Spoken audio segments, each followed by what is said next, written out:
Hi hello welcome to all.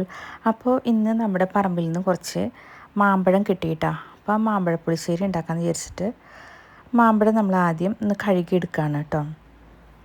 മാമ്പഴം കഴുകിയെടുത്തതിന് ശേഷം നമ്മൾ മാമ്പഴം നമുക്ക് കൈ കൊണ്ട് തന്നെ ചീന്തിയെടുക്കാൻ പറ്റും കേട്ടോ. നല്ല പഴുത്ത മാമ്പഴം ആയതുകൊണ്ട് നമ്മൾ കത്തി ഉപയോഗിച്ചിട്ടൊന്നും എടുക്കണ്ട, കൈ കൊണ്ട് തന്നെ നമുക്ക് ചീന്തിയെടുക്കാനായിട്ട് പറ്റും കേട്ടോ. അതുപോലെ തന്നെ vitamin A, C, E, K അങ്ങനെ ഒരുപാട് വൈറ്റമിൻസും ഫൈബറും ആൻറ്റി ഓക്സൈഡുകളും ഒക്കെ ഉള്ള ഒന്നാണ് കേട്ടോ ഈ ഫൈബർ. അപ്പം അതുകൊണ്ട് തന്നെ നമ്മുടെ ശരീരത്തിലെ ദഹനശക്തി വർദ്ധിപ്പിക്കാനും പ്രതിരോധശേഷി കൂട്ടാനും ശരീരഭാരം കുറയ്ക്കാനൊക്കെ ഇത് വളരെ നല്ലതാണ് കേട്ടോ. അതുപോലെ തന്നെ ചർമ്മ സംരക്ഷണത്തിലും ഇത് ഏറ്റവും നല്ല ഒന്നാണ്.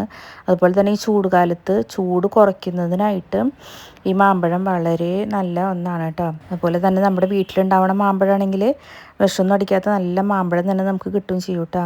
ഈ സീസണിൽ നന്നായി മാമ്പഴം കിട്ടുന്ന സീസൺ ആയതുകൊണ്ട് മാമ്പഴം ചട്ടിയിലേക്ക് ഇട്ടു കേട്ടോ. അതിനുശേഷം കുറച്ച് ഉപ്പ്, പാകത്തിന് ഉപ്പ്, അതുപോലെ തന്നെ പച്ചമുളക് കീറിയത് ഇതാണ് കേട്ടോ നമ്മൾ ഇട്ട് കൊടുക്കുന്നത്. കുറച്ച് മഞ്ഞൾപ്പൊടിയും കൂടി ഇട്ട് കൊടുക്കുക.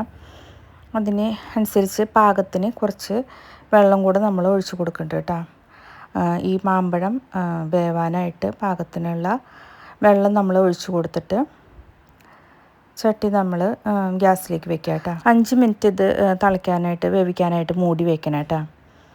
5 മിനിറ്റ് മൂടി വെച്ച് വേവിച്ചതിന് ശേഷം അതിലേക്ക് നമുക്ക് ആവശ്യത്തിന് ശർക്കര പൊടിച്ചത്, ഇപ്പോൾ ശർക്കര പാനിയായാലും മതി കേട്ടോ. അപ്പോൾ ഞങ്ങൾ മറയൂർ ഇപ്പോൾ ശർക്കരപ്പൊടി വാങ്ങിയിട്ടുണ്ടായിരുന്നു, നല്ല ശർക്കരപ്പൊടിയായിരുന്നു കേട്ടോ. അതുകൊണ്ട് ശർക്കര പൊടിയാണ് നമ്മൾ ഇട്ട് കൊടുക്കണത് കേട്ടോ. അപ്പം ഇച്ചിരി പുളിയൊക്കെ ഉള്ള മാമ്പഴമായിരുന്നുകൊണ്ട് തന്നെ നമുക്ക് അത്യാവശ്യത്തിന് അതിലേക്ക് ആവശ്യമുള്ള ശർക്കര നമ്മൾ ഇട്ട് കൊടുക്കുക. അതുപോലെ തന്നെ കുറച്ച് നെയ്യും കൂടെ അതിൻ്റെ കൂടെ ഒപ്പം ഇട്ട് കൊടുക്കണം കേട്ടോ. നല്ല ടേസ്റ്റായിരിക്കും, അതിനാണ് നമ്മൾ കുറച്ച് നെയ്യും കൂടെ അതിൽ ഇട്ട് കൊടുക്കണത്. അതിനുശേഷം മൂടി വെച്ചിട്ട് ഒരു 2 മിനിറ്റും കൂടിയും ഇതൊന്നും തിളപ്പിക്കണം കേട്ടോ.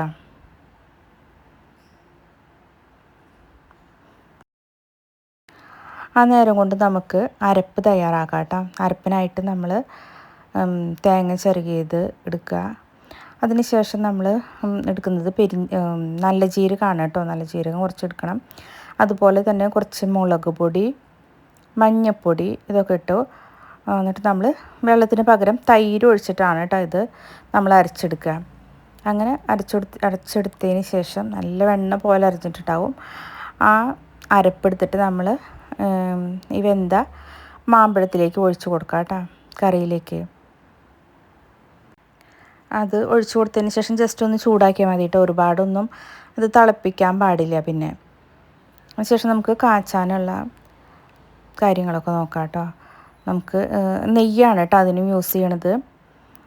നെയ്യിലേക്ക് നമ്മൾ കടുക്, വേപ്പില, മുളക് എന്നിവയൊക്കെ ചേർത്ത് കൊടുത്തിട്ട് നമ്മൾ അത് കാച്ചിയെടുക്കണം കേട്ടോ. കാച്ചിയിട്ട് നമ്മൾ നമ്മുടെ കറിയിലേക്ക് ഒഴിച്ച് കഴിഞ്ഞാൽ നമ്മുടെ മാമ്പഴ പുളിശ്ശേരി റെഡി ആയിട്ടോ. അപ്പോൾ അത്രയേ ഉള്ളൂ. അത്രയും പെട്ടെന്ന് തന്നെ നമുക്ക് പുളിശ്ശേരി ഉണ്ടാക്കാനായിട്ട് സാധിക്കും. നല്ല സ്വാദാണ് കേട്ടോ. അപ്പോൾ ഇങ്ങനെ ചെയ്യാത്തവരുണ്ടെങ്കിൽ ചെയ്ത് നോക്കുക കേട്ടോ. നല്ല ടേസ്റ്റാണ്, നല്ല അടിപൊളി ടേസ്റ്റാണ് കേട്ടോ. വളരെ എളുപ്പത്തിൽ ഒരു 5 മിനിറ്റ് കൊണ്ടൊക്കെ നമുക്ക് ഉണ്ടാക്കാവുന്ന ഒരു കറിയാണ് കേട്ടോ ഈ മാമ്പഴ പുളിശ്ശേരി. അതേസമയം നല്ല ടേസ്റ്റുമാണ്. അപ്പോൾ ഈ മാമ്പഴമൊക്കെ കിട്ടുമ്പോൾ ഇനി ഇതുപോലെ മാമ്പഴ പുളിശ്ശേരിയൊക്കെ ഉണ്ടാക്കി നോക്കുക കേട്ടോ.